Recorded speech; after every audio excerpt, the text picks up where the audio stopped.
Selamat siang, perkenalkan nama saya Denny Tohaga dari kelas 1A Manajemen Perusahaan.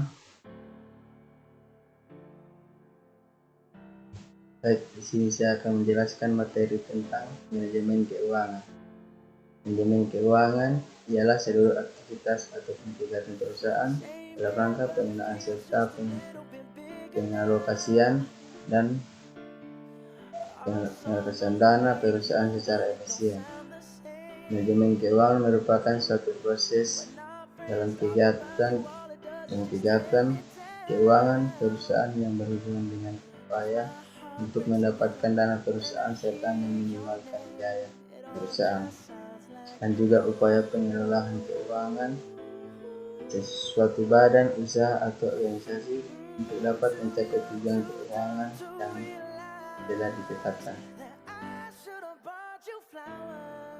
Selanjutnya, pengertian manajemen keuangan menurut para ahli. Joseph L. Mas. Manajemen keuangan merupakan kegiatan operasional dalam bisnis yang bertanggung jawab untuk mendapatkan dan memanfaatkan uang yang ada secara efektif sesuai dengan kebutuhan operasional yang efisien. Selanjutnya, tujuan manajemen keuangan. Tujuan manajemen keuangan adalah untuk mengurangi risiko operasional dan memaksimalkan keuntungan perusahaan dengan cara menerapkan perencanaan dana yang matang. Tujuan manajemen keuangan untuk perusahaan ialah maksimalisasi kesejahteraan memiliki perusahaan. Kesejahteraan pemegang saham ditunjukkan melalui harga pasar suatu perusahaan. Yang dimaksud dengan refleksi dari keputusan investasi dana, serta aktiva manajemen. Berikutnya, fungsi manajemen keuangan. 1. Fungsi pengalian likuiditas. A. Perencanaan aliran kas agar selalu tersedia uang tunai atau uang kas untuk memenuhi pembayaran apabila setiap saat diperlukan. B. Pencarian dana dari luar atau dari dalam perusahaan agar diperoleh dana yang biayanya lebih murah dan tersedianya dana apabila setiap saat diperlukan. C. Menjaga hubungan baik dengan lembaga keuangan untuk memenuhi kebutuhan dana apabila diperlukan oleh perusahaan pada saat tertentu. Berikutnya, fungsi manajemen keuangan. Yang kedua, pengembalian laba. A. Pengembalian biaya, menghindari biaya yang tidak diperlukan dikeluarkan atau pemborosan. B. Penentuan harga agar harga tidak terlalu mahal dibandingkan dengan harga barang sejenis dari pesaing. Perencanaan laba. C. Perencanaan laba agar dapat diprediksi keuntungan untuk diperoleh pada periode yang bersangkutan sehingga dapat merencanakan kegiatan yang lebih baik dari periode mendatang. D. Pengukuran biaya kapital. Dalam teori ini, semua kapital atau modal dari mana saja, termasuk dari pemilik perusahaan, harus diperhitungkan juga biaya karena modal tersebut apabila digunakan pada kegiatan lain.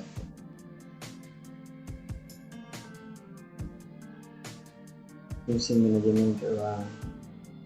Yang ketiga, A. Pengendalian laba atau likuiditas.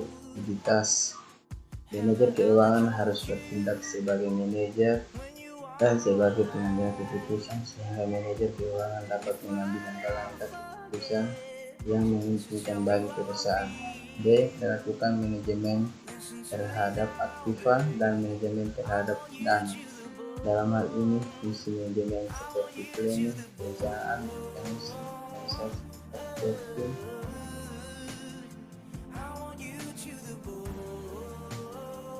dan controlling atau pengendalian yang sangat diperlukan bagi seorang manajer keuangan terutama fungsi perencanaan, pengarahan, dan pengendalian. Berikutnya, investasi. Investasi merupakan kegiatan penempatan dana pada suatu atau lebih dari suatu jenis aset selama periode itu. Segala sesuatu yang diperlukan untuk meningkatkan kemampuan, menciptakan dan mengembangkan kegunaan hidup adalah investasi. Jadi investasi adalah bukan hanya dalam bentuk fisik, melainkan juga non fisik, terutama meningkatkan kualitas sumber daya manusia. Ada 3 fungsi penting dari kegiatan investasi, yakni: yang pertama, investasi merupakan salah satu komponen dari pengeluaran agregat, sehingga kenaikan investasi yang akan meningkatkan pemerintah agregat, pendapat nasional, serta kesempatan kerja. Yang kedua, pertambahan barang modal sebagai akibat investasi akan menambah kapasitas produksi. Yang ketiga, investasi selalu diikuti oleh perkembangan teknologi. Tujuan investasi. Tujuan utama orang melakukan investasi adalah untuk menghasilkan sejumlah uang, namun tujuan ini terlalu sederhana. Tujuan investasi yang lebih luas adalah meningkatkan kesejahteraan investor, terutama dalam hal kesejahteraan moneter. Kesejahteraan ini diukur dengan menambahkan pendapatan saat ini dengan nilai pendapatan masa depan. Menurut Candeleni adalah ada beberapa alasan seorang melakukan investasi, antara lain: A. Untuk mencapai kehidupan yang lebih baik di masa depan. B. Mengurangi dampak inflasi dengan memiliki investasi yang dapat menilai kekayaan. C. Mendorong untuk menghemat pajak melalui fasilitas perpajakan yang diberikan oleh beberapa negara sebagai insentif investasi. Jenis investasi. 1. Investasi langsung. Investasi langsung adalah merujuk pada penempatan modal atau aset ke suatu entitas atau produk secara langsung dalam konteks bisnis. Ini bisa berupa kepemilikan langsung dalam suatu perusahaan atau proyek. Contoh investasi langsung termasuk akuisisi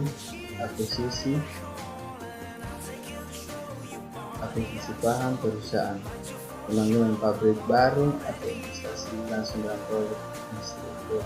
Dengan investasi langsung, investor memiliki kontrol yang lebih besar terhadap pengolahan dan keputusan operasional bisnis yang diinvestasikan. 2. Tidak langsung. Investasi tidak langsung adalah merujuk pada penempatan modal atau aset ke instrumen keuangan atau ke entitas investasi lainnya. Dalam hal ini, investor tidak memiliki kendali langsung atas operasional atau pengolahan investasi. Contohnya investasi tidak langsung mencakup kepemilikan saham di pasar saham, obligasi, atau investasi dalam reksadana. Meskipun tidak memberikan tingkat kontrol yang sama seperti investasi langsung, investasi tidak langsung dapat memberikan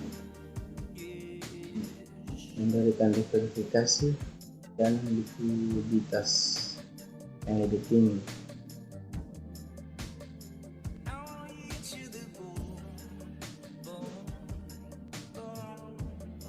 Dan sekian, terima kasih kepada saya. Mohon maaf jika ada kesalahan.